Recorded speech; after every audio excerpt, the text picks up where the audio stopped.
This podcast is brought to you with limited interruption by Rudy Luther Toyota. Whether looking for an exciting brand new Toyota, a certified pre-owned vehicle, or getting quality routine maintenance and service for your vehicle, Rudy Luther Toyota is the place to go. Rudy Luther Toyota, the southeast corner of 394 and 169 in Golden Valley.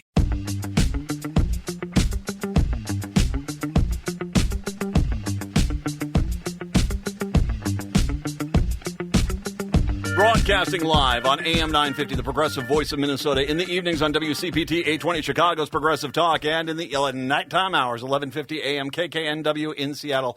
It's the Matt McNeil Show for your Monday. Good to be with you today. We got a humdinger for you coming up in about a half an hour. Not only Cliff Schechter, but also from Riff Tracks and MST3K, it's Bill Corbett, the three of us together. We did this one time before. We decided to give another chance to try to talk you off the ledge as we get ready for Election Day tomorrow. That's coming up the second half hour of this hour. Of course, guest free coming up in the 4 o'clock hour. Although I did hear from my good friend Royce. Again, okay. So a few years ago, there was a weird thing that happened. Larry the Cable Guy got really angry at me. And on a Friday night, he kept coming at me and at me and at me because I posted a video where, who's the guy that played Tobias on Arrested Development? Oh, David Cross. David Cross. David Cross absolutely eviscerated him a few years back with a bit talking about the fact that you're not this blue-collar guy from rural America. You came from a prep school in Florida, and it's an act. And that what Cross's complaint was that Larry the Cable Guy seems to have become convinced that the act was real, and David Cross just eviscerated him saying, no, this is not real. And Larry the Cable Guy got really angry that I posted that, to the point where he was going back and forth with me quite a bit. And there came a point I just sort of said, wait a second, you are a nationally known comedian. You've got Disney money. You're Mater from the car series. You've got Disney money. You've got a triple-decker pool or something out back. What are you doing? Seriously, what are you doing? And he actually got to a point, Mr. Blue-Collar Worker was dogging on me because he was insisting I was nothing but a blue-collar worker. And I'm like, dude, do you even hear what you're saying at this point? That was weird. It's not nearly as weird as constantly having a candidate for U.S. Senate drop into my messages and leave me responses on tweets, most of the time calling me either soy boy or cuck. That is the weirdest thing about this entire election. So, Brett, did you have a nice weekend? I did have a nice weekend, yeah. And I'm a little weird with daylight savings time. That first day is like, it's dark at 5:30. Yeah, that definitely messes with me the first time around. Every year that happens. Well, I don't mind it. It's nice getting that extra hour of sleep on Sunday morning, man. That's when you wake up, it's like, it's only 6:30. Well, then, back to bed. That is nice. So, although it does I went to church yesterday morning, and it was pretty packed in there. It's always funny, because daylight savings time in spring, that is the emptiest church service of the year, because it's like a lot of people are not going to go. I lost an hour. The one in fall, though, it's actually, I might as well go. So, yeah, it gets pretty busy. I hope you had a nice weekend out there, no matter what you're doing. We got a lot of things to get to today, starting with Iowa. If you did not see the Des Moines Register poll that came on out yesterday, that basically shook the Republican Party to the core. It is a poll that says Harris is going to win, not she's made up space, that she's going to outright win Iowa by 3 points.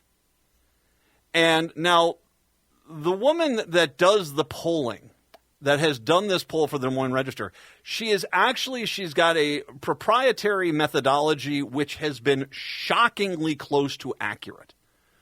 Over the years, if you look at her, every year she's called this election, she has been, and what her state is going to do, she has definitely been pretty close to spot on, which means if she's saying a 3-point lead, even if she's off by 1 or 2 points, it's still going to be a Harris win in Iowa. And it shouldn't be too much of a surprise because they do have 4 House seats in Iowa, and after Republican control, definitively one of them is going to go to the Democrats. The other one is pretty likely going to go to the Democrats. So half the state half the state population-wise is picking a Democrat at least. But what she seems to have picked up on, which I think is an interesting trend, is the amount of Republicans that are going to vote for the Democrat, which, once again, that is the real question here. NPR had a story out where they are talking about the people, conservatives, who are secretly voting for Harris. Are there a handful of people on the Democratic side who might vote for Trump? Maybe. I don't know of any. I don't know of one Democrat, legitimate Democrat, not some likely Albanian troll bot on Twitter, but I don't know of any personal Republican or Democrat who is going to vote Republican this year. As a matter of fact, this has been remarkable that the Democrats, which now are going into their 4th election cycle since the election of Trump, still have maintained a level of the momentum that they have had, especially since Roe v. Wade was overturned, which was just the last election cycle. But this is not just one election cycle. 2018, 2020, 2022, 2024, and here we are. This is the Democrats. They're doing it well. I think nationally, one of the things which was interesting, there were some stories that were out late last week about Pennsylvania, and really has Harris done a really good job of coordinating in Pennsylvania. Now, from everything I've seen about the Harris campaign, she's done a magnificent job. Her campaign's done a magnificent job of utilizing resources in these toss-up states and absolutely destroying Trump because, once again, we talked about this a few weeks back. There just doesn't seem to be any level of cohesive Republican counterpoint to this. And as a matter of fact, in Pennsylvania yesterday, and so there are people who are criticizing Pennsylvania may not have been doing well. This weekend, they knocked on over 1 million doors in Pennsylvania. The Democrats came out in force, and as one guy was on the ground there, he says, I have yet to see any Republican out here knocking on a door. I see Democrats everywhere. The entire state, Republican districts, Democratic districts, they're everywhere.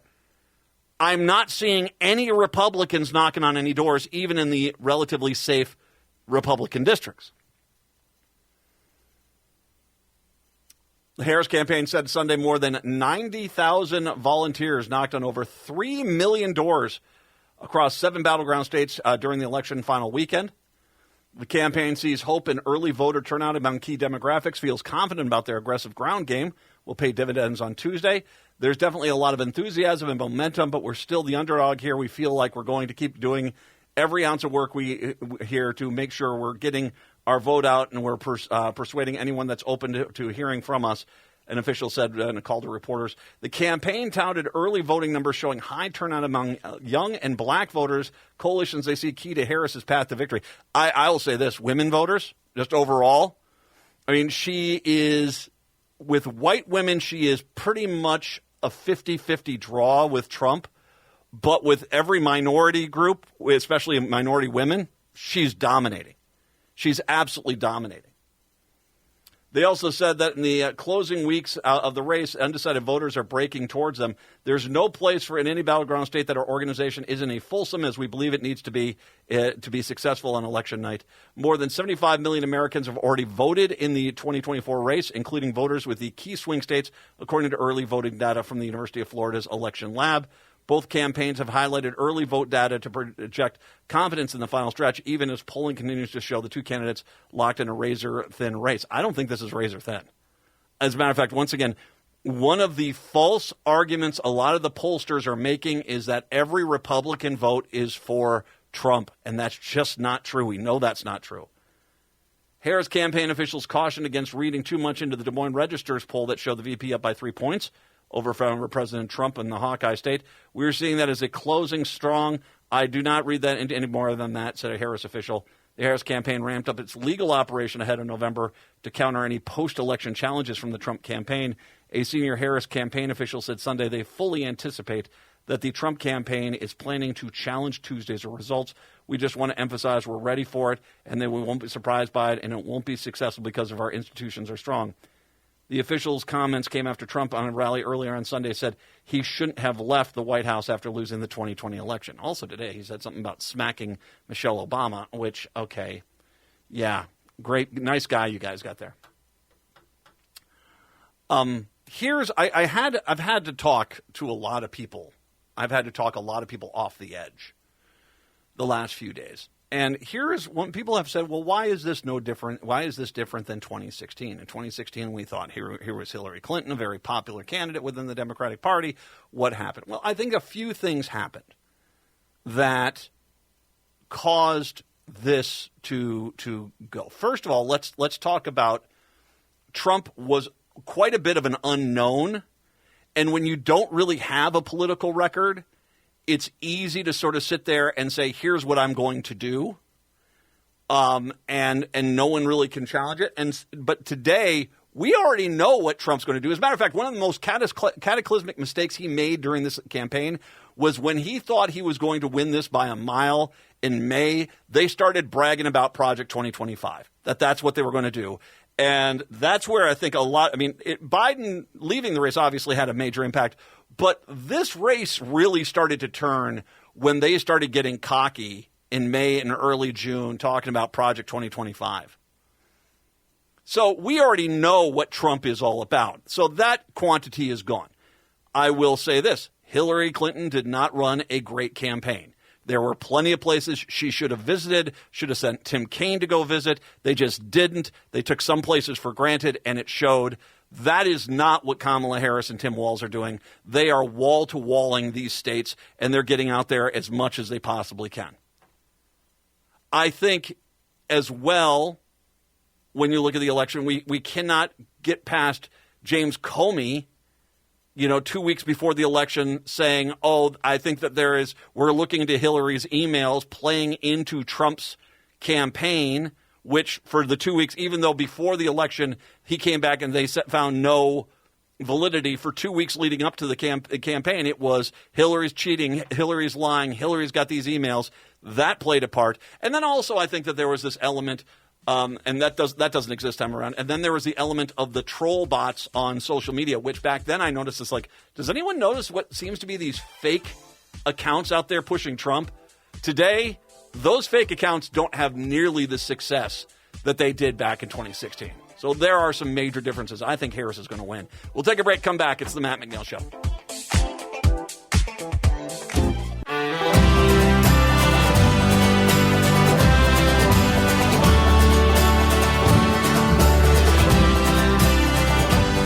Coming up in about 13, 14 minutes from now, we got Bill Corbett and Cliff Schechter together joining us on the show today. 952-946-6205. Trump held a Monday morning campaign rally in Raleigh, North Carolina today. If it was at 70% capacity, I'd be shocked. There was no one there. Now, and Harris still seems to have jam-packed rallies. But apparently there was at some point today, and it might have been the Pennsylvania rally, he basically didn't want to go on stage because it was such an empty rally. They say it was only 70% attended. It looks like the next pre-election rally for the former president is even less likely to be well attended. CBS's Philadelphia's Josh Sanders posted several photos from inside Santander Arena in Reading that shows massive blocks of unfilled seats in a venue that seats just under 9,000 people. Massive blocks. It's Mother Jones' David Corn similarly observed the Trump rally in Reading was not even half full just 10 minutes before the schedule to begin. Not even half full. Shortly after posting this, Corn returned with another dispatch showing the situation for Trump rally was not improving. At the Trump rally in Reading, Pennsylvania, not even the floor is full. Campaign staff is trying hard to herd attendees into a couple sections to make the place look packed. Very low energy. It is amazing watching his campaign kind of collapse in real time. And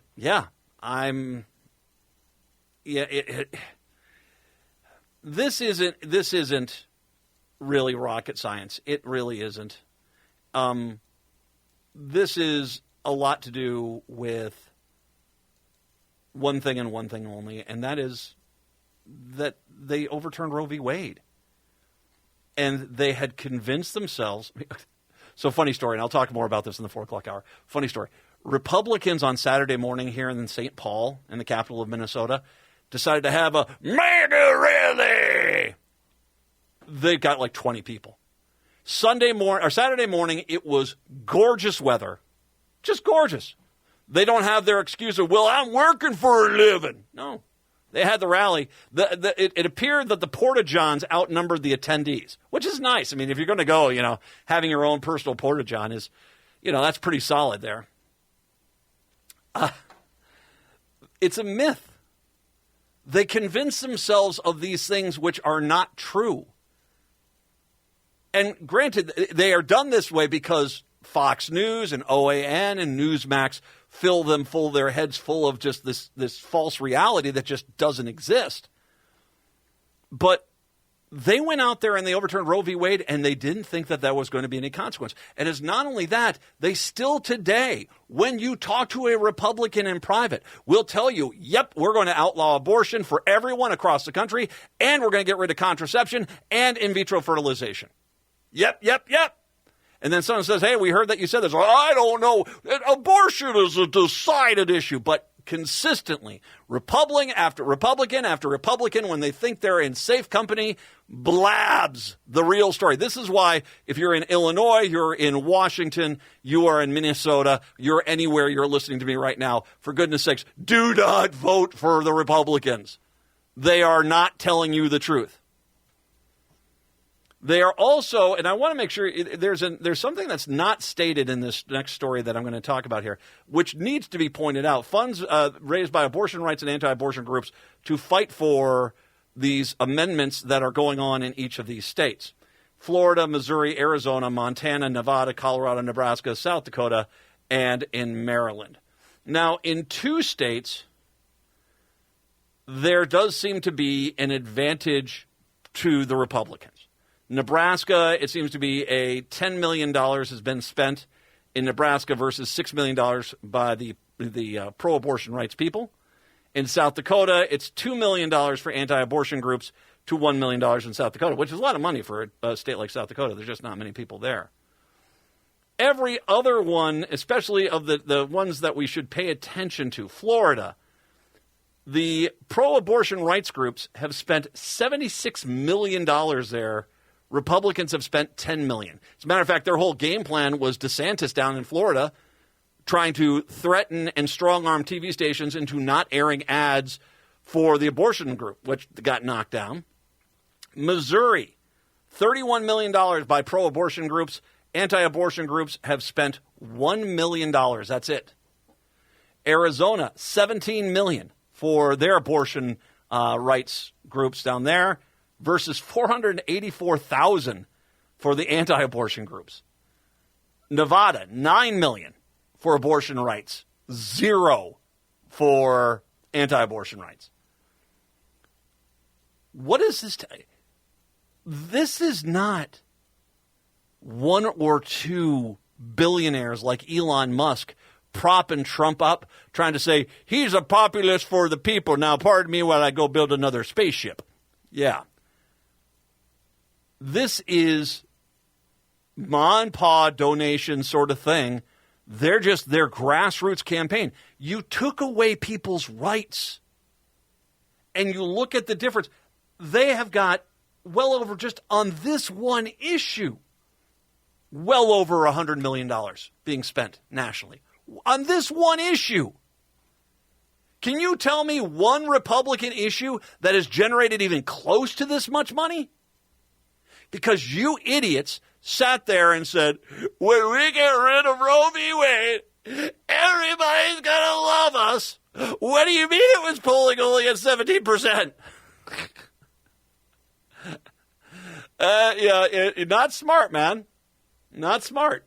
Abortion rights groups have spent at least 6 times more than anti-abortion groups this year in states with abortion-related ballot measures. 6 times. And that's not a freaking fluke, dude. That's not that's not a big deal. No, that's a huge freaking deal. That is a huge freaking deal. I mean, could I be wrong? I don't know, I guess. But when I look at numbers, look at that. That's just numbers. We know how much money was spent there. That's a base number. Wow. It sure is. It's not a jump there. It's not a mysterious hypothesis to say that the pro-abortion rights groups are dismantling the anti-abortion groups when it comes to fundraising, which tells you a lot about the status of that in America. When you look at women voting and in conjunction with the polling numbers that say that Harris is dominating in women and in minorities and in the young vote and in the elderly vote too, by the way, there are just way too many signs right now that point to this not only being a Harris win, but being a pretty convincing Harris win. And it does bring up the question of how many electoral college votes is too many for Trump to even try the legal course of action. I would say if it's like Biden at 302, if it's 302, I mean you have to at that point get 4 or 5 states electoral college votes thrown out. That becomes difficult. If it's up to like 320, it becomes an impossible math for them. And I don't think they'll spend the money on it. When we come on back, Bill Corbett from Riff Tracks and Cliff Schechter from Cliff's Edge. It is the Matt McNeil Show. In and out, merci beaucoup. I like boys with attitude. So don't you dare look back. Just keep your eyes on me. I said you're holding back. She said shut up. Broadcasting in the evenings on WCPT 820 Chicago's Progressive Talk, in the nighttime hours on 1150 AM KKNW in Seattle, and of course live in Minneapolis, St. Paul on AM950, the Progressive Voice of Minnesota. It's the Matt McNeil Show on your Monday. We did this once before, and why not? Let's do it again. This is fun. And these are like the 2 perfect people to have on the air to talk everyone off a cliff before the election day. Of course, as I mentioned, Cliff Schechter, of course, we have on all the time. Cliff's Edge is the fantastic YouTube page where you can find great content, and you can become a subscriber and a member. Join his Patreon. It is so worth it. But also joining us right now, he is from Riff Tracks. He's from Mystery Science Theater 3000. We've had him on multiple times as well. Bill Corbett as well. So it's Cliff Schechter and Bill Corbett, kind enough to join us today to talk, I don't know, cooking, baseball, football. Why not? Yeah! Good to see you guys, man. Good to see you. Yeah. It's good to see you both. The last time I saw you, we were having a nice brunch after a night of sexy liberalness. That's right. Ended there in Minneapolis. So awesome to be with you guys again. Got the band back together. Thanks, Matt. That's right. We did, and like a VH1 episode. So I'm going to actually start with Bill, because Cliff and I are liberal harpies. We all know that. But here you're just regular citizen when you're not doing the fantastic work for Riff Tracks and such. Do you know a lot of Republicans who have basically said, you know what, I'm voting Harris this time, where I'm not voting for Trump no matter what? Do you know a lot? Have that happened to you? Well, that happened to me already in 2020. I come from a family with a fair amount of Republicans who were peeling off already, and they were just like, I cannot go with that guy, and making at least baby steps toward it. And they're like, I'm voting for Biden. So I think it has only gotten worse. I know my sister is more like me politically. She is pretty conservative, but like the Roe versus Wade thing is just a game changer, 100%. You know, and Cliff, This is something that you and this is the great mystery number. And I think we're seeing it a little bit in that Iowa poll that came out this weekend that showed Harris up by 3. So. How many Republicans are defecting from the Republican ticket and voting for Harris? I think that Iowa poll is spot on. I do too. First of all, Ann Selzer, who did it, is the gold standard. It's hilarious. I was watching some right-wing chump from Fox News searching for a poll that she screwed up, and he pulled it out from 2004, and I just burst out laughing. I'm like, so you're a real winner, aren't you? You had to go back 20 years, and you think you're winning to find one that she got wrong. And the funny thing is, she got it wrong by 5 points, and here's the thing. If she even were wrong by 5 points and Trump were up 2 in Iowa, he's getting killed in this election. Yeah. Right? I mean, he won Iowa by 9 points last time. We're 1 point to the left. And I told you this on this show, Matt. I don't know if I've talked to Bill since then. But the only reason why we're not ahead here, too, is about 3 months ago, maybe because of Sherrod Brown, the Senate race here, or J.D. Vance is on the ticket, they polled and they freaked out. And I heard that from Republicans I knew, that they saw they were behind. So they started massively advertising here.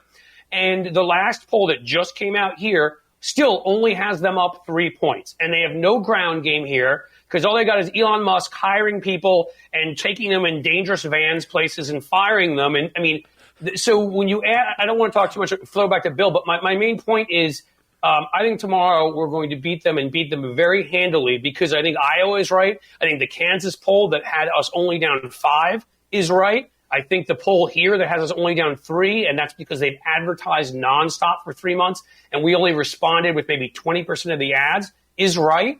And if that's all right, then imagine what Texas is. Imagine what North Carolina is. Imagine what Florida is, 1 million Puerto Ricans. I don't know. It's weird. I don't think being called an island of garbage worked really well in winning the Puerto Rican vote. I could be wrong. I've been wrong about stuff before, but I don't. So I honestly think this is going to be kind of kicking a word that I can't say because you're regulated by the FCC. Well, Bill, comedy. Would you ever go into a town and let me tell you about a crap hole town? Because it's not just that. We should remember he was in Detroit and he badmouthed Detroit. Michigan, Detroit right now is overwhelming the early vote right now. Bill, as a comedian, how much comic value do you get by looking at your audience and saying, hey, you idiots? It's a questionable strategy. Let me put it that way. But if you are going to do it at all, you have to have a level of skill that none of these bozos have. Like, quite aside from everything else, that guy is a terrible comedian with terrible timing and, just dumb Maga jokes. They're never very funny. But I also would add that, like, this, just from a political standpoint, they think that going into a state and just trashing the biggest city is going to win it to it. That's not where the population is. Like, you can only win over so many exurbs, and it doesn't really amount to anything in Minnesota, as you know, Matt. It's like they had them convince themselves that if you get like this a little patch of red near the north of the state, you're going to just kill it. But no, like, the people are in the cities and increasingly the suburbs, and there's only so many car dealership guys in the exurbs who can pull your nuts out of the fire after that. As International Falls goes, well, I don't know. No, not really. And can I say something? I mean, I'm by far no Bill Corbett because I made a questionable decision when I got out of grad school when I seriously said to myself, I either can move out to Los Angeles and become a comedy writer, which I was thinking of seriously doing, or I can move to D.C. and become a political writer. And did I make the wrong choice? Oh, I don't know. But another time. Maybe they both would have beaten me down to where I am right now, hiding in the Midwest in Cincinnati, and very happy, by the way. But I do know enough about jokes to know that there has to be an actual setup to a joke based on a sort of a common understanding that people have.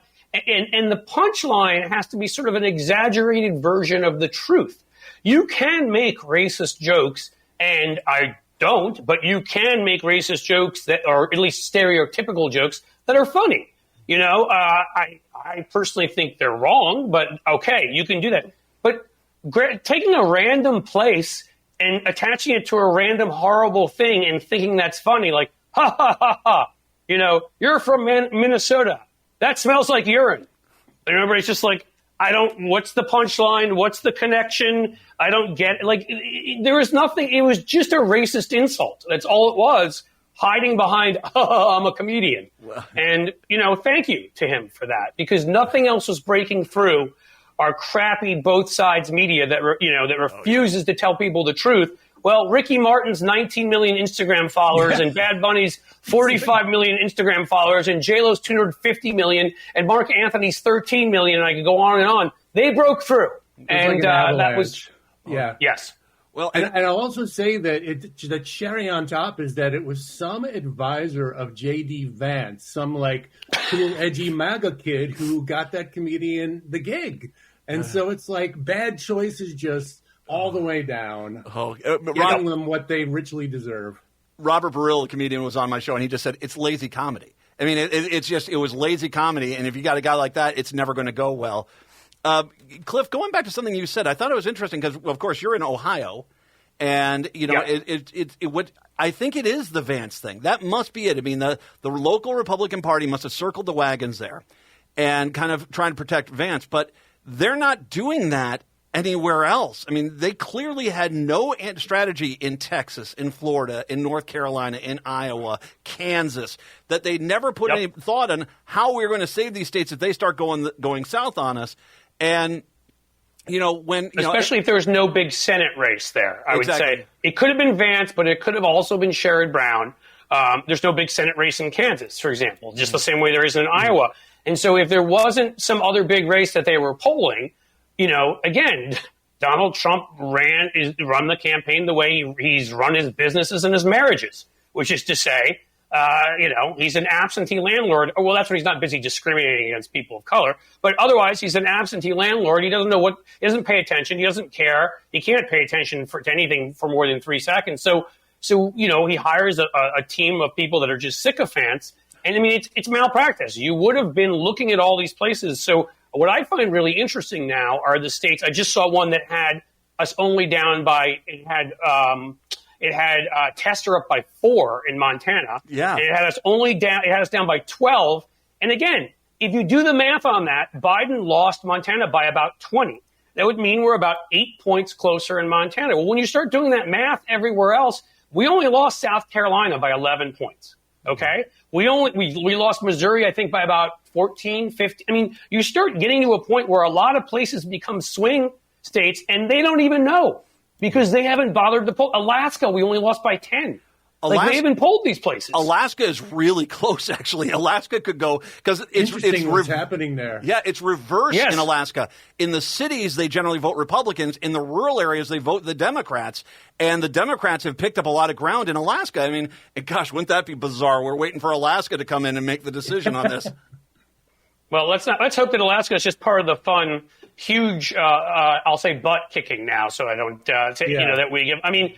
And look, with Mary Peltola winning, we've had Democrats who have won, the Senate races there. Sure. It's been headed, and Murkowski is as close to an independent as you can get in that Republican Party. It's been headed in that direction. I think the answer is a little bit like the answer in Montana is there are some actual, a lot of Republicans hide behind the libertarian label because at this point they're embarrassed by being a Republican.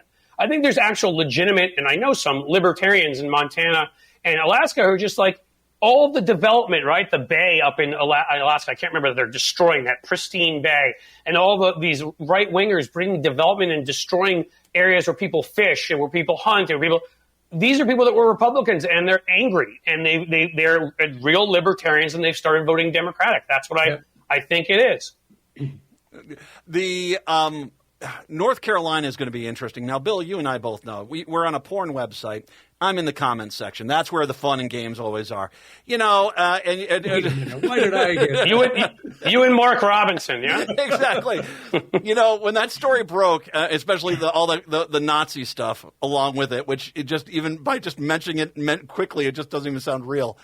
You knew it was going to be bad for him in North Carolina. Right. North Carolina, another state, they never dreamed in a million years it would be up for grabs. And I have said this, you get down there, he's going to lose by 20 points, and you're just not going to get 21% of the voting population in North Carolina voting for the Democratic governor and then voting for Trump. That's just not going to happen. Of course not. And look, even if these are over-optimistic polls, including the Iowa one, they point to a consistent direction, and it's a very bad story for Trump and company. So really, I kind of feel like it's like, well, we're either going to win pretty handily or it's going to be a blowout. Like, it doesn't feel like there's anything worse is going to happen. And I could just be like Pollyanna-ish right now, but You're not. Like enough of a consistent story with the numbers. I also am aware that it just seems like polling is broken, just utterly broken, and that they are consistently working their models to get to that, well, it's a toss-up thing every time, because that's the drama that sells their media. And so they work backwards from that premise, and then they get to that so they can do that. But I don't think it's describing reality as we know it right now. Mm-hmm. Cliff, you got something down? Go ahead. Yeah, I mean, I don't know if we have time. I mean, I'll add, look, Rasmussen, Trafalgar, these places, they're not real polling houses. They're doing to polling what the National Review and Heritage Foundation and places like Fox News did to media, because they cheated everything. That's all they know how to do. So, I mean, what they've done is, and that's why, Bill, I mean, it's right to always be skeptical. And when I first saw that Kansas poll, I was really skeptical until I saw the Ohio poll and saw the Iowa poll. And so it's not that I sit there and I am Pollyannish. I really try to be as hard-headed about this stuff as I can be, from my background of having worked on presidential polling, written presidential ads in 2020. And I would tell you back then, look, there was a scandal, and it's ridiculous there was a scandal because it was compared to what Trump does every day.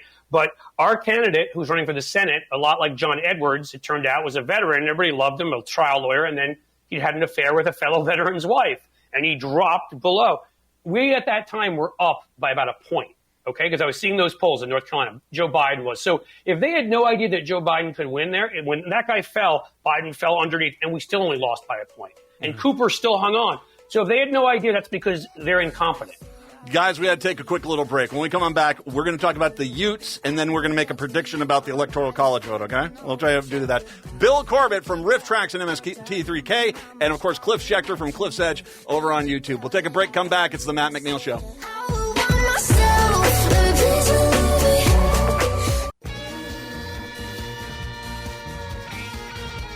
Hour number 2 of the show here on your Monday. Good to have you with us today. Matt and Brett here, Adam somewhere around here as well. I want to let you know, we got to talk a little bit about what is going to be some good stuff coming up here. We have, of course, election night coverage coming for you tomorrow night. We're starting at 7 o'clock here locally, and we got you guys are doing some visual stuff too for this, right, man? Yeah, there's going to be some good visual stuff that we're going to have, thanks to Greg Bakken, who's been putting in a ton of work with that. So we'll be able to have all sorts of images with an electoral map. We'll be making some projections on what could be happening in the Minnesota House. So tune in to us instead of like one of the national cable networks that's just going to give you recycled talking points. Oh, it's going to be a nail biter. Well, the visuals of me are always pretty. I mean, it's already been a long day, and I'll be hoping how things going in. Here's one thing we will pick out tomorrow. We will determine how quickly they call Klobuchar's race. We'll see how quickly that happens. We got to do that. I've got a humdinger of a lineup for you scheduled for tomorrow in the evening hours. And in the 7 o'clock hour, I got Jeff Stein to begin with. I got Cliff Schechter coming back after we just talked to him. He's going to join us in the nighttime hours to give us a little update and breaking news on that. And then coming up in the 8 o'clock hour, Michelle Griffith from the Minnesota Reformer will break down some of the Minnesota races. So we've got tons of guests. We'll have, some of the results. I mean, the way it's always gone is really 9 o'clock is when things start getting really hectic. Because that's when most of a lot of the state polls are closing and you're starting to get the results in. We'll have a few of them. Isn't it like Indiana is one of the first ones? Yeah, Indiana's definitely up really there. Early, like 7 o'clock they close their polls locally. And so, Indiana's an early one, and I'll say, I'll tell you this. If Indiana, they can't call Indiana right away, that tells you something's going on right there. Even if that margin's in the single digits, that's not good for Trump. There was earlier polling this year about Indiana that said it was like a 4-point race. And everyone, said, okay, because that was, I think, the first one I saw in a red state, which was closer than it should have been.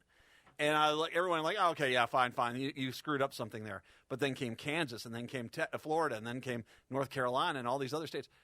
It'll be interesting to see what happens there. Do we know what time North Carolina closes? I do not off the top of my head. We don't. We'll do it tomorrow. If they call North Carolina for Harris, it's over. I mean, it's a slow walk for Trump at that point. And so we'll have to see. That's going to be an early bellwether for us. Yeah, I was going to say we can follow some of these bellwether counties too. That will give us a pretty good indication that are out on the East Coast on how the night's probably going to go. So they've said, I was looking at this thing too for tomorrow night as far as the national races go. Pennsylvania should be the next day. We'll probably know for sure, unless it's overwhelming. They'll know the next day. Same thing for North Carolina. Michigan, Wisconsin should be that night. Arizona, Nevada could be the next day as well. And there was one other state, was Georgia. Georgia, they're anticipating that night as well because they've fixed some of the problems they had. So there we go. Well, hopefully we have it. Anyway, we got coverage starting 7 to 9, and then it's you and Bruce Klopfleisch. There you go. Thank you. Klopfleisch. Yeah, Bruce and I will be taking over at 9 o'clock. Bruce Klopfleisch. There we go. Got it. Broadcasting. Anyway, you and Bruce are going to be taking over at 9. And how long are you guys going to 11? We're planning on going till about 11 o'clock or so, depending on what we know. Like, if the Minnesota House is still up in the air and we anticipate we'll know within the next hour, we'll stick around till like midnight or so. So it's kind of up in the air how long we'll be there. Robert Pilot will also be joining us, too, for some frequent updates, since he'll be following some of the Native American candidates that are running in a number of houses, not just locally in Minnesota, but nationally as well, including nice. Sharice Davids down in Kansas, who I know is going to be facing a tough re-election campaign. So we got that coming up for you. That's tomorrow night, election night coverage, starting at 7, running to 11, might even go later. And you can watch it. If they want to watch it, how did they do that? Yeah, I would recommend using YouTube on your computer, or if you got a Chromecast or a laptop or anything, put that up on your big screen TV. I mean, don't tune into, you know, all the national cable networks that are just going to give you recycled talking points. You're not going to get a whole lot of good information. Tune us instead. Put it on your TV, and you'll get largely the same experience you would get from one of the cable guys.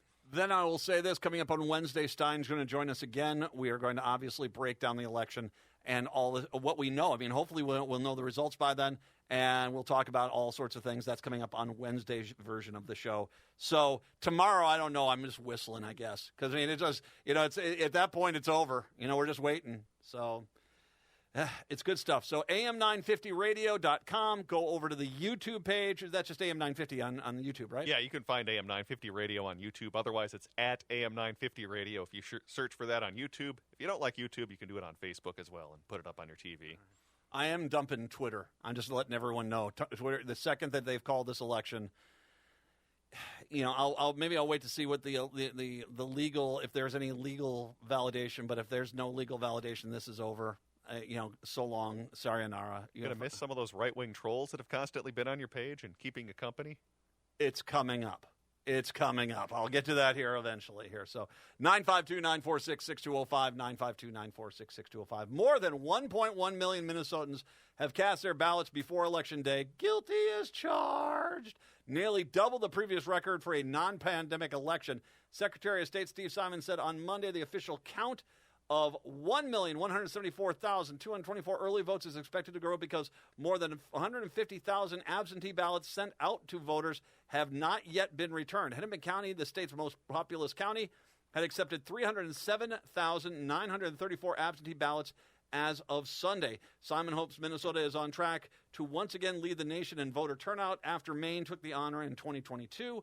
We hope we're back. That number one, just in nature intended it, said Steve Simon. God, I love Steve Simon.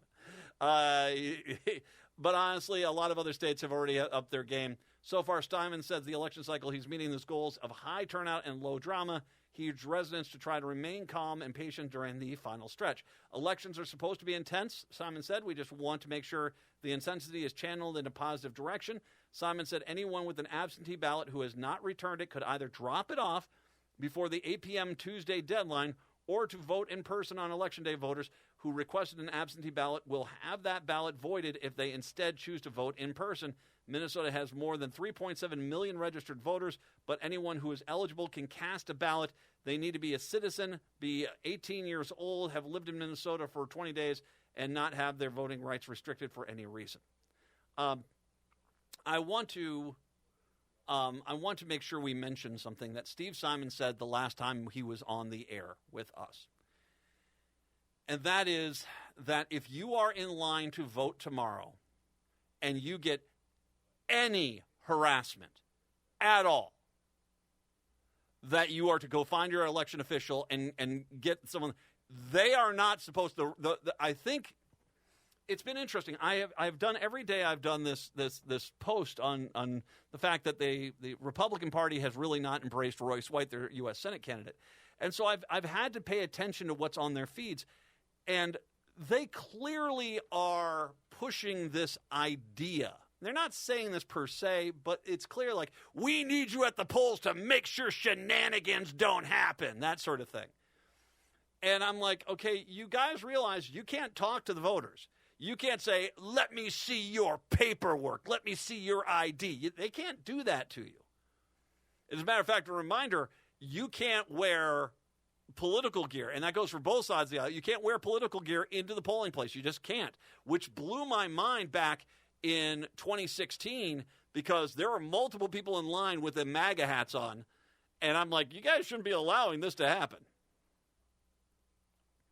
So you can't, you should not be intimidated. They cannot be harassing you. They cannot be, let me see your ID. If you have anything like that happen, you need to go contact the local polling officials or contact the police.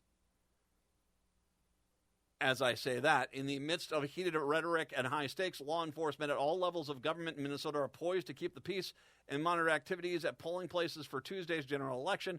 For the first time in a 2-year election cycle, it's now a crime in Minnesota for anyone who intends to intimidate, harass, or threaten the tens of thousands of election workers as they carry out their duties. Come back to that in a second.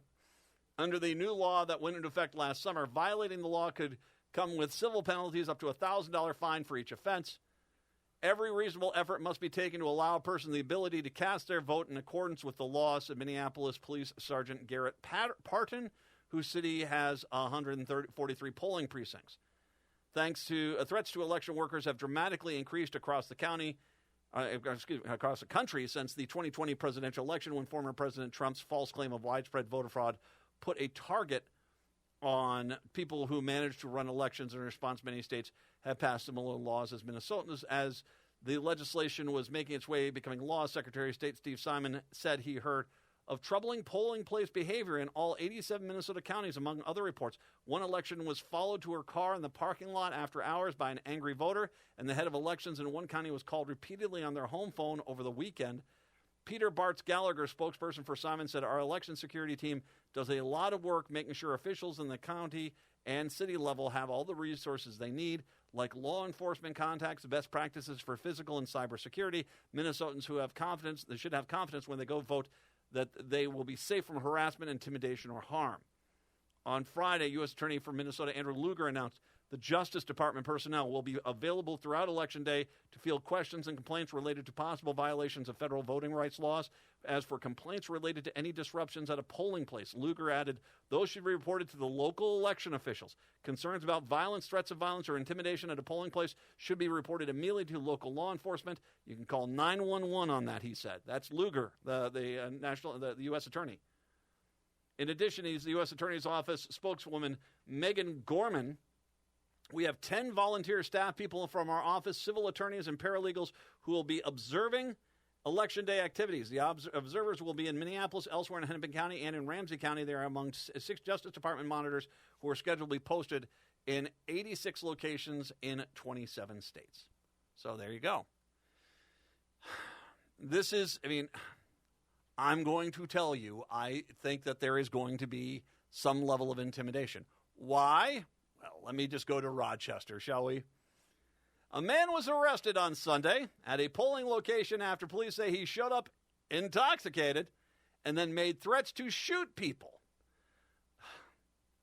The 46-year-old faces a felony charge of threats of violence over comments allegedly made around 11:15 a.m. outside an Olmsted County polling location on Campus Drive. 11:15 a.m., guy's drunk as a skunk. Unbelievable. An election judge reported that alleged threats by the man who was accompanying someone there to vote. Don't tell me he was driving. Dear Lord. According to police, the suspect was later located nearby at Silver Creek Corner, a housing facility serving individuals. Because of the high level of intoxication, he was taken to Mayo Clinic Hospital before being transferred to an adult detention center. Don't do that. Don't do that. I know I'm preaching a lot to the choir here, because I know a lot of people that are listening to me right now are angry, terrified, anxious, concerned about what is going to happen this election cycle. I get it. 100%. You need to get out and vote. The reason why they try to intimidate you is because they know they're losing. It's plain and simple. They know they're losing. That's why they're trying to scare you. They're losers. And this is going to be, no matter what happens in this country with this election, where once again, I am pretty sure Harris is going to win. And win pretty soundly, too. But when you look at what's going to happen, whether or not there's violence, whether or not there's legal challenges, I can tell you one thing that's about to happen. When Trump loses, he's already said he's not running again. And there is going to be this great loss for Maga as all of a sudden their Pied Piper goes away. Reminder, the reason why Donald Trump resonates. If you are a racist, you vote for Trump. You love the guy. If you're a selfish billionaire, you vote for Trump. You love the guy. Or if you're one of these people who is full of regret about your own life but don't want to look in the mirror and say, hey, I'm the problem. He is the one that has given you the ability to look at others and say, you're not the loser, they're the loser. And you cannot give that up. That is a sweet addiction for you. And the idea of all of a sudden the guy who says, you've never been wrong being gone, all of a sudden you're faced with having to look at the world that you basically have created for yourself and realize that you are your own problem. That's not going to be an easy to digest pill for a lot of these MAGA Republicans. It's just not. And it's going to, I think the terms of that are going to take a lot longer to deal with than anything else.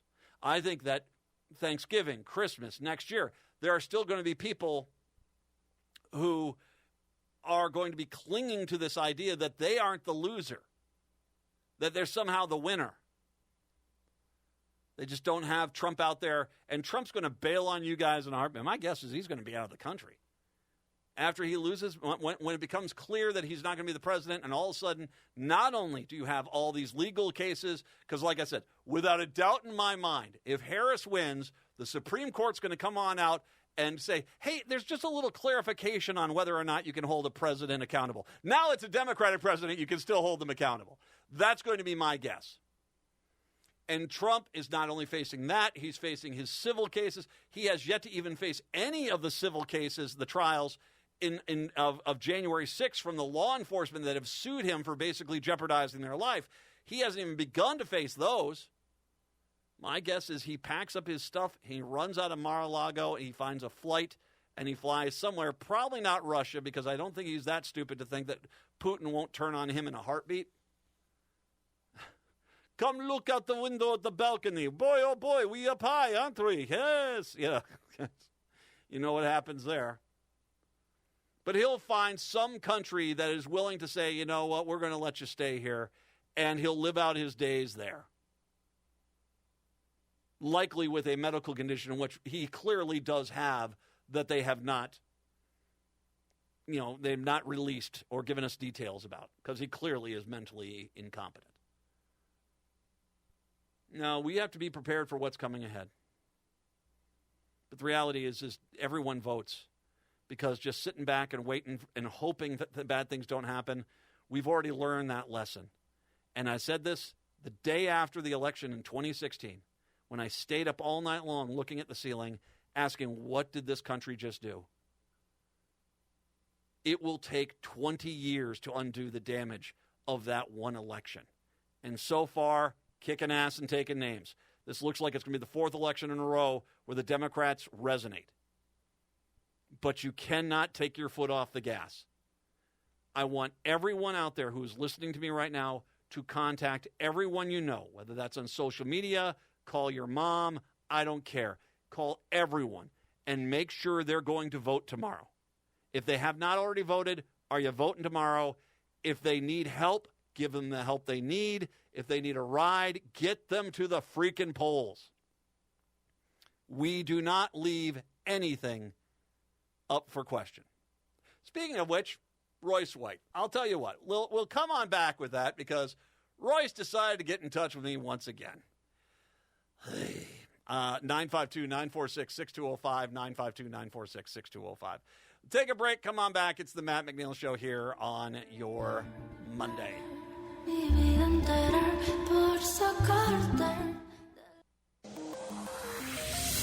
would not believe your eyes if 10 million fireflies lit up the It's the Matt McNeil Show. Oh, God, did you see oh, boy. Maga had a big old rally on Saturday over at the state capitol. Oh, the majesty, the splendor, what looks to be less than a dozen people that showed up for this rally. They actually had, I think, more porta-johns than people that were there. It was spectacular. There is nothing I like better. I want you to imagine you are the MAGA organizers. It's a gorgeous Saturday morning. That's the whole thing. Isn't that the snipey little comment MAGA likes to put out there when it's a rally of 700,000 people on a Tuesday? They don't get scared about it. It's like, some of us have jobs. When we have a rally that's not during the workday, we'll show you what our numbers are. Less than 12 by the looks of it. I mean, it's. I've not done a scientific analysis. But, yeah, I hope you didn't get 2 packs of hot dogs. You guys are really going to, you're just wasting food at that point. But they do have a porta-john for everybody. And then they had a blow-up eagle. Oh, God. You guys are all losers. You guys are Hey, we're having a party. Oh, speaking of losers, Royce White. All right, so I said this at the beginning of the last hour. One of the weirdest things I have had to deal with is a U.S. Senate candidate talking to me like an internet troll.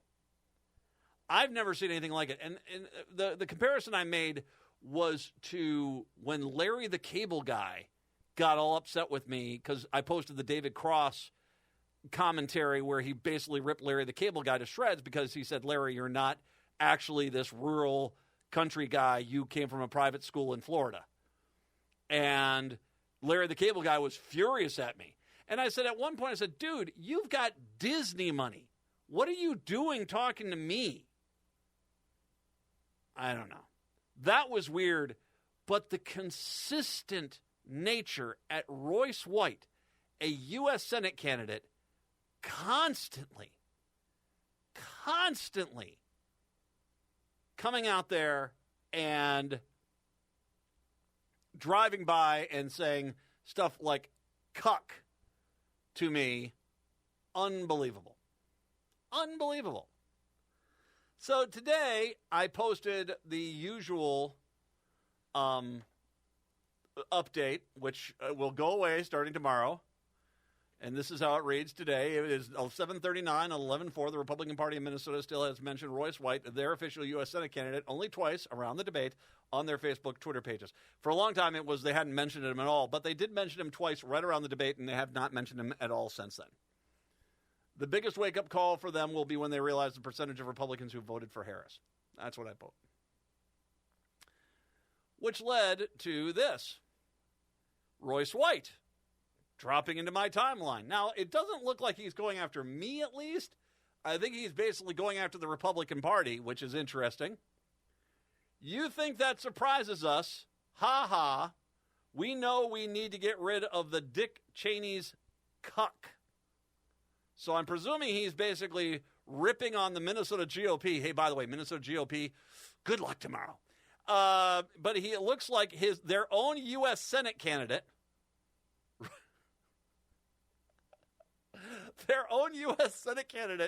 has gone rogue, man. And he's now going after the GOP. I also, when I say about this thing where these guys, they're a bunch of pathetic losers and they just are, they're trying to bully him. Let me give you a response from one of his supporters, I'm presuming. This is a guy named Adam, who, judging by the photo of him, looks like he has trouble masturbating. Anyway, Adam, his @line is wisest of all time. Now, I am mentioning that because, yeah, you'll understand in a second. Wisest of all time. Dude, if you have to tell everybody you're the wisest of all time, you're not the wisest of all time. Plus the fact, I'm about to expose the fact that you're not very smart. Because he came back and he says,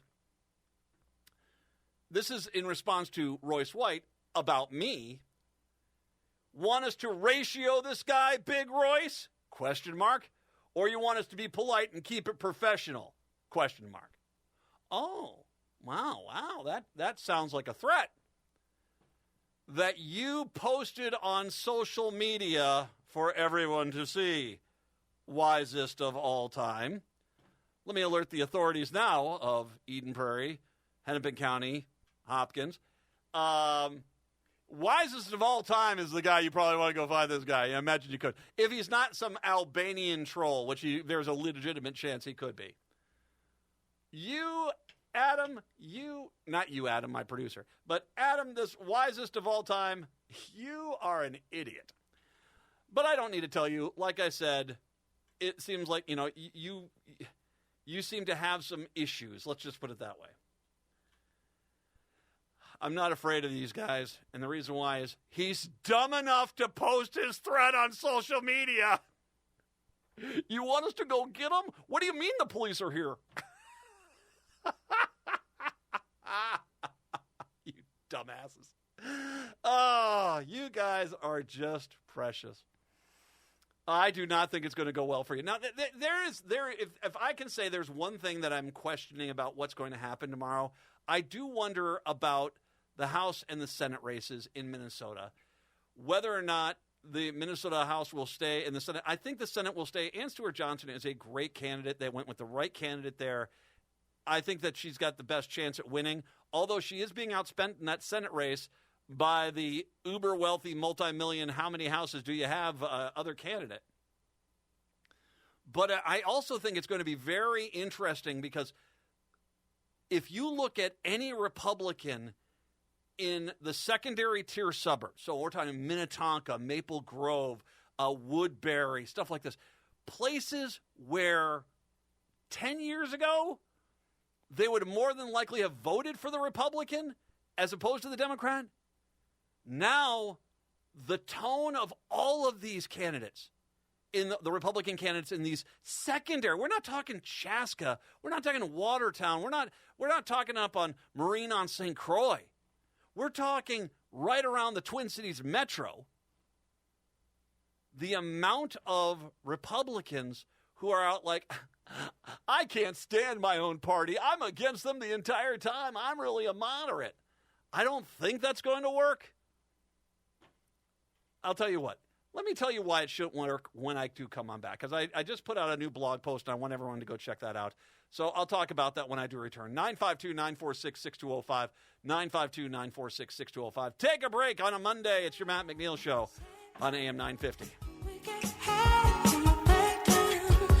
We're just about to be the same time, but that don't change.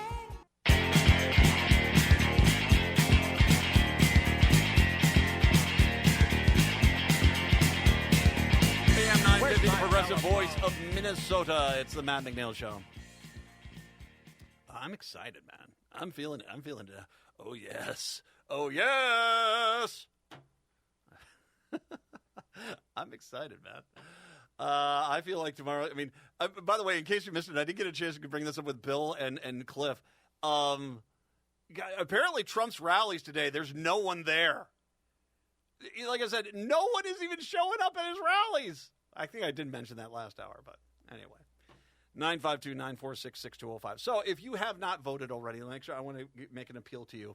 There isn't a single damn Republican in this state that's worth voting for. Now, I understand that might be something that people are, hey! But it's the truth. And I want to make sure we understand. We actually had a little, I guess you could say, a little passion play out this year.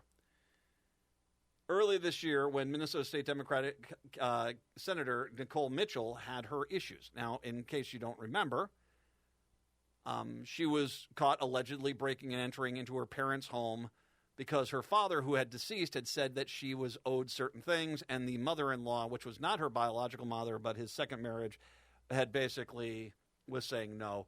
And I said back then I think she should resign. But not because of the salacious nature of the story, but because she was going through something a lot of people go through today, which is undisclosed thoughts into who gets what and the result of what that happens with that.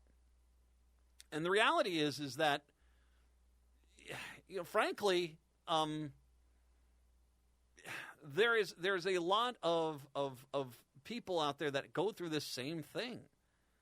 We talked about this extensively. By all means, you need to sit down with your loved ones and go over all this stuff and have it written down in a will so that there's no question. Because the stuff like this happens, and it alone is an incredibly frustrating thing. So I said she should resign, and that was many other people did. Ken Martin, I believe, did, and I think Governor Walz did as well as at that point.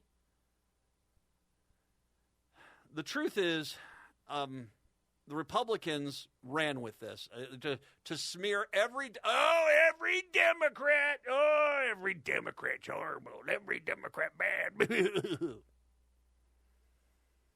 They attached their behavior to every Democrat they felt it might be able to path to victory in November. How's that going for you? Oh, never mind. It didn't matter that many of the DFLs in leadership position called for her to resign. They're all the same. That was their argument. By all means, Democrats are not all the same. But to be fair, there was one other Democratic candidate who was the guy that was running against Mary Franson. That guy was a loon ball, and they cut ties with him fairly quickly. They actually had consequences for his action. They had actual Democrats calling for people to be, to step aside by things that we felt were unprofessional. What's remarkable is the two lies Republicans keep telling you. They are the party of high moral fiber. They would never tolerate such behavior from a Republican running for office. That's what they always say when something like Mitchell does happen. Oh, if something like that happened in our party, we take care of business. No, not even close. The two outright lies are laughable. The Minnesota GOP never demands a resignation whenever one of their own does or says anything out of line, even when they are far worse than anything a Democrat I can remember. Below, I have listed here, this is on the blog post, Progressive Citizen X. The title of this is Garbage. Yes. Here are 16 examples of behavior from Republicans, which at the very least should have warranted at least a reprimand or at least a separation, and nothing. Representative Natalie Zelznicker, this is from December of last year. Even though we all saw the new state flag selection process, this idiot tweeted out in an earlier version of the new Minnesota state flag was a salute to Somalia. It wasn't, but this launched the endless morons insisting a new flag was actually the Somali flag. Let's not skip past the clearly implied racist element of this argument. Now, reminder, the flag they want to keep was based on Manifest Destiny driving Native Americans off their land. That's something that actually the people who designed the flag at the time bragged about. True, that's a fact. But here they are trying to bring in racism in a different way to force us back to the other racist flag. Not as there were some of the Republicans that served on the flag committee that kind of went after her and go after some of these Republicans that try to make hay out of this. There were some, but the vast majority of Republicans never even said anything, even though we all saw the design process play out in front of us. Not once did they. And by the way, brilliant strategy, Minnesota GOP. That flag issue sure is going to carry you to. Oh, that's right. Congressman Pete Stauber, all year long, Stubby has consistently stated that the infrastructure bill known as the Infrastructure Investment and Jobs Act, a bill that brought much-needed spending to his district, Minnesota 8, a bill he described as socialism and will devastate our economy as he proudly voted against it, has constantly lied the entire year that somehow he was responsible for the local spending he had nothing to do with. He voted against the bill, but has lied constantly about it. You would think, if you're a high moral fiber, someone lying repeatedly about their actions would, not be something. Well, I guess it's there. Royce White, I talked about him. All he seems to do is troll on Twitter.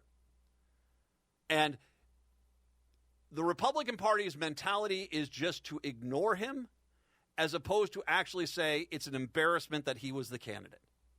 And maybe for 5 minutes after, if things go the way I think they will go in the state of Minnesota and the Republicans don't pick up anything, I honestly do think for a little bit that part of me does want to say, that maybe there'll be some criticism of Royce White, but it's way too little, way too late. Senator Robert Farnsworth, this was in April of this year. He attempted to amend the omnibus education bill with an amendment that he said would allow kids to be able to graduate without Algebra 2. He's a teacher. His justification seemed to come down to, I've never used it, so no one should ever have to learn it. Wow. Various Republicans, also in April of early this year, a group of Minnesota Republicans went full conspiracy theory and introduced an anti-chemtrails bill.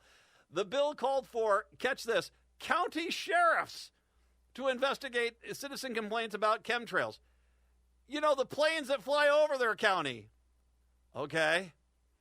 There's so much stupid here, you can't even guess some of the fools. You can probably guess who the fools were. But one of the people that was involved was the Senate Assistant Minority Leader, Justin Eichhorn. Did anyone call him out? Nope. Drew Roach, this is April of this year, Minnesota House candidate in 2022. He was part of a group that was trying to stop primary election in the city of Rosemont. We found out about it this year. He was trying to serve a citizen's petition to a city council member. Roach and another woman showed up 3 times to her house. The third time, he got into an altercation with the council member's son, which led to Roach being charged with disorderly conduct. Roach apparently was pounding on the door, and the altercation began when Roach said, "I know where you live, mother blanky." Yeah. Has any Republican called for him to step aside? Nope. Jimmy Gordon. This is in July. The Republican candidate for the Minnesota House who knocked off the incumbent in the primary has a long history of tax delinquency, including a nearly $39,000 tax lien on him from the IRS, which was only resolved early this year. The state of Minnesota has filed 3 tax liens on him, all of which have been resolved, but he wants to make budget decisions for you. Yes. No criticism. Erica Schwartz, September of this year. At a Republican fundraiser in Mankato, the Minnesota House candidate said Democrats are leading the U.S. into another Holocaust. On top of that, showing us that she really doesn't know what the Holocaust was, her justification for making this claim was Democrats apparently promoting transgender rights and there being too many pride flags. She thinks the Holocaust, the original Holocaust, was about transgender rights and pride flags. Wow. Okay. Kathleen Folk, I mentioned her a little bit earlier. This is September. The sole Republican running for a Minnesota Senate seat has extensive ties to energy. I mean, really concerning ties to energy.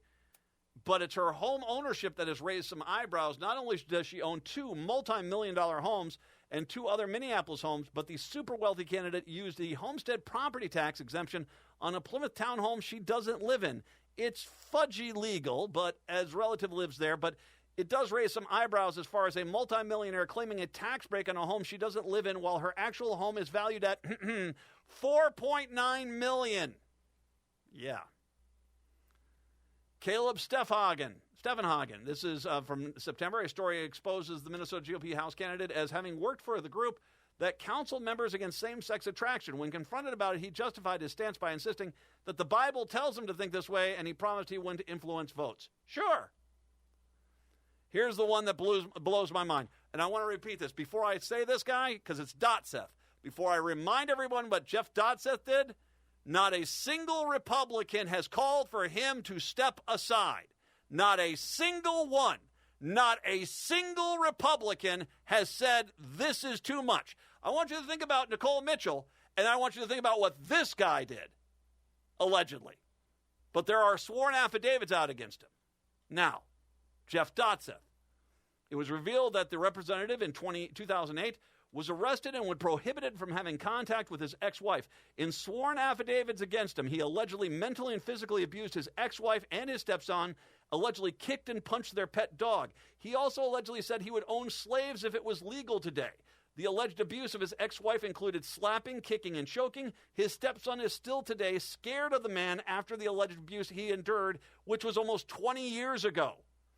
He wasn't found not guilty. That is an important thing. He was not found not guilty. Instead, he pled to a lesser charge, meaning those sworn affidavits are still out there.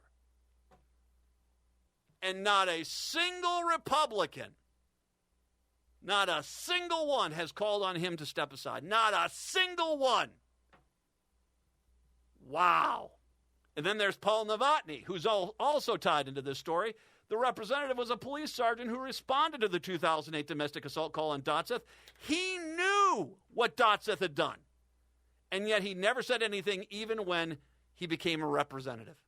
Wow. Profile encouraged my ass, Novotny. Beidel Duran, September of this year, candidate for Minnesota House, when he said he was a law enforcement official. He had a state judge chew him out for intentionally and recklessly mischaracterizing the truth on 2 affidavits regarding a felony drug case. The case fell apart due to Duran's reckless behavior, and there was an investigation into his misconduct. Aaron Rapinski, this is October, the GOP candidate for a Minnesota House seat, was at a fundraiser when he freely shared there would be strict limits on abortion. Maybe it's 5 to 6 weeks before most women even know they're pregnant. When confronted about it, his campaign manager said he was unaware he was being recorded. Nathan Hansen, this is earlier in October. The Republican-endorsed candidate for a district judge position tried to delete a lot of his former social media posts, but enough of them remain to get a pretty stark picture of Hansen, the man who wants to be a judge, promoted Pizzagate, the lunatic fringe conspiracy about a child sex hoax in a pizza parlor, said property taxes are illegal, and he said satanic people run the government. Once again, he's running for a judge position. And then there was Nathan Wiesenberg. ZZ Flop. The astonishingly incompetent senator likely is looking at a libel lawsuit against him in the Minnesota Republican Party after he posted on his official Senate Facebook page that a post that accused a teacher in his district of wanting to teach boys to give other boys oral sex. This is completely made up, and it seems to have the intent. It seems like the intent was to get someone to violently attack the teacher. That's what it sure seems like. When news media started to cover the post, Wiesenberg, ZZ Flop meekly deleted it, but the lawsuit potential is still there. By the way, there's at least 5 other candidates I could have brought and put on this list, and there's at least 4 other Republicans who have been caught when they think they're in safe quarters telling us about how they'll get rid of abortion rights. Minnesota GOP is garbage. Not only are they chock full of unqualified, incompetent people who shouldn't be in charge of a spoon, let alone an elected official, but the rest of the party, the so-called good Republicans, can't even bring themselves to condemn the indefensible behavior of some of their candidates. Anyone want to rip on Dotseth? Any one of you at all? Shame on them. They are indeed a far worse option than the Democrats. When you go to vote tomorrow, remember that it not only is Trump unworthy of a vote, but there isn't a single Republican in the state worth of any moral fiber. Vote straight Democratic ticket, and let's take the garbage out. All right? All right. 952-946-6205, 952-946-6205. That blog post, by the way, is up on Progressive Citizen X. We'll take a break. Come on back. It is the Matt McNeil Show on your Monday.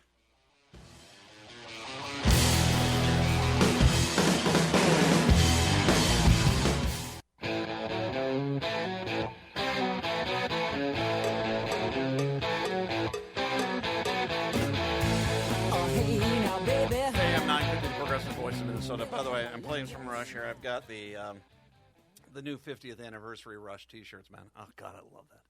Love that. By the way, remember on Friday I talked to you about that Warrid preacher, the pastor up in Warrid, who basically was preaching from his pulpit to vote for Trump. That was before he sexually assaulted a podium. Do you think that pastor is still gung-ho on Johnny Bob over there? It was so bad. I don't know if you saw. I thought one of the funniest parts of the Saturday Night Live skit with Kamala Harris was actually the guy that does Trump. And just because I think he nailed it. He's like, what am I even doing here? And he grabs the microphone and becomes obscene with it. I don't even want to do this anymore. Oh God, that was funny. But there you go. I'm sure the maybe, I don't know, the pastor up there has got to be really proud of that behavior. Must be. I don't know. I haven't yet seen his sermon. We'll have to see if he approves of sexually violating a podium. I'll have to see. One of the responses I got from Royce White supporters and rightos about the pretty tepid, turnout for the Maga rally on Saturday was probably people were afraid to get shot. Well, if they are, they probably want to get out of rural Minnesota because it's dangerous as hell out there. My God, man. For a bunch of people that have convinced themselves that try that in a small town, people try that all the time in small towns, man. All the time. Brainerd man faces a litany of charges, including murder, kidnapping, and arson in connection with the crime spree that promoted that Amber Alert we all got. Prosecutors in Crow Wing County filed charges against 35-year-old Chad Arnoud. Monday, Arnoud was arrested Friday morning after allegedly abducting a pregnant woman and her 4 children at gunpoint. A criminal complaint alleges Arnoud went to a woman's home in Lorsch Road in Brainerd on Halloween night, sexually assaulted her, and threatened to shoot her children. Doesn't he know you're not supposed to try this in a small... Apparently not. Sounds dangerous out there in Brainerd. Thank God I'm in the Twin Cities, man. Arnoud then took guns from another home on the same property before dousing it in gasoline and lighting on fire.